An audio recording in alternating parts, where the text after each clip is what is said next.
ঈদের ছুটিতে পর্যটন ও বিনোদন কেন্দ্রে ঢল নেমেছে মানুষের। বিস্তারিত জানাতে রাজধানীর শ্যামলীর ডিএনসিসি ওয়ান্ডারল্যান্ডে আছেন সহকর্মী রায়দুল ইসলাম শুভ এবং কক্সবাজার সমুদ্র সৈকতে সুগন্ধা পয়েন্টে আছেন সুজাউদ্দিন রুবেল।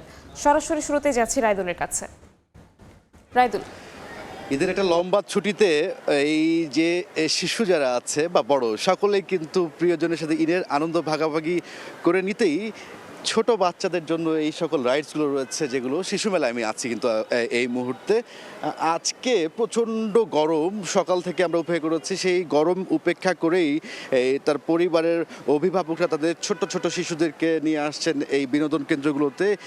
আমরা দেখতে পেয়েছি যে বিশেষ করে এই ছোট যেই 4 বছরের বা 3 বছর বয়সী বিশেষ করে সেই শিশুগুলো রয়েছে, তাদের কিন্তু একটু আনাগোনা এই বিনোদন কেন্দ্রগুলোতে বেশি। এবং যে সকল রাইডসগুলো আছে, বিশেষ করে এই যে নাগরদোলা থেকে শুরু করে ঘোড়া বা বিভিন্ন যে রাইডসগুলো রয়েছে, সেখানে কিন্তু তারা উঠে তাদের আনন্দটাকে উপভোগ করছে, বিশেষ করে শিশুরা। এবং তাদেরকে আবার সেই রাইডসগুলোতে চড়িয়ে অভিভাবকরাও কিন্তু একটা অন্যরকম আনন্দ এবং বিশেষ করে সেই মুহূর্তগুলোকে মোবাইল ফোনে ধারণ করার মতো দৃশ্য আমরা দেখেছি।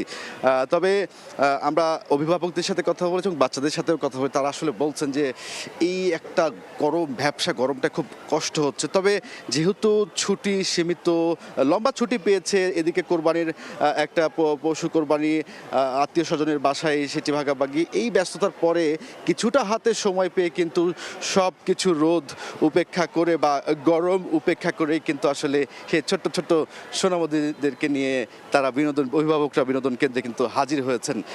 যেহেতু এখন বেলা 12:30 বাজছে, তীব্র একটা রোদ মাথার উপরে রয়েছে। এখন যতটুকু আসলে বাচ্চারা এসেছে, বিকেল বাড়ার সাথে সাথে কিন্তু আরও আসার সম্ভাবনা প্রকাশ করছেন এই বিনোদন কর্তৃপক্ষ যারা রয়েছে তারা। রাজধানীর আসলে বিনোদন কেন্দ্রের এই চিত্র ছিল। আমরা একটু কক্সবাজারে যাব, সেখানে রয়েছেন আমাদের সহকর্মী সুজাউদ্দিন রুবেল। কক্সবাজারের আবহাওয়াটা যেন পর্যটকদের কথা বলছে, বিশেষ করে কখনো বৃষ্টি, কখনো আর রোদ, এভাবেই কিন্তু সময়টা পার করছে। আমরা যতটুকু জানি আজকে ঈদের পঞ্চম দিনে এসে আমরা লক্ষ্য করছি বিপুল সংখ্যক পর্যটক। এইসব পর্যটক যখন বৃষ্টি হয় তখন হু হু করে চিৎকার শুরু করে, আবার যখন রোদ আসে তখন আবার সাগরের নোনা জলে তারা আনন্দে মেতে থাকেন। এখনও ঠিক বৃষ্টি হচ্ছে, কিছুক্ষণ আগে বৃষ্টি হয়েছিল, আবার রোদ উঠেছে, আবার বৃষ্টি হচ্ছে। এখন এই বৃষ্টিতে আমরা লক্ষ্য করছি সমুদ্রের যে নোনা জল, সেই নোনা জলে পর্যটকদের আনন্দের মাত্রা বাড়িয়ে দিয়েছে। যেহেতু বৃষ্টি হচ্ছে, বৃষ্টির সঙ্গে নোনা জলের যে সম্পর্ক সেটি বলছেন পর্যটকরা। কক্সবাজারে আসলেই এই যে সমুদ্রের নোনা জলে গা ভেজানোটা, তাদের সারা বছরের যে ক্লান্তি সেটি দূর হয়ে যায়। ঈদ আনন্দে যে লম্বা ছুটি, সেই লম্বা ছুটিতে পর্যটকরা এসেছেন এবং তারা বলছেন এখানে শুধু কক্সবাজার সমুদ্র সৈকত নয়, Inani, Himchhari, Patuartek, marine drive সব জায়গায় তারা ঘুরে বেড়াচ্ছেন, যেহেতু লম্বা 10 দিনের একটা ছুটি রয়েছে।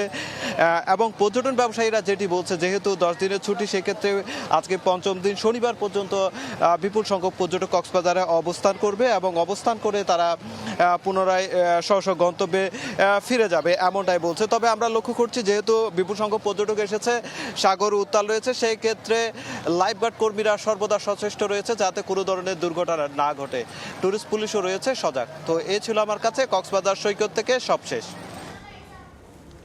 আমরা সরাসরি যুক্ত ছিলাম কক্সবাজার এবং তার আগে ছিলাম রাজধানীর শ্যামলীতে।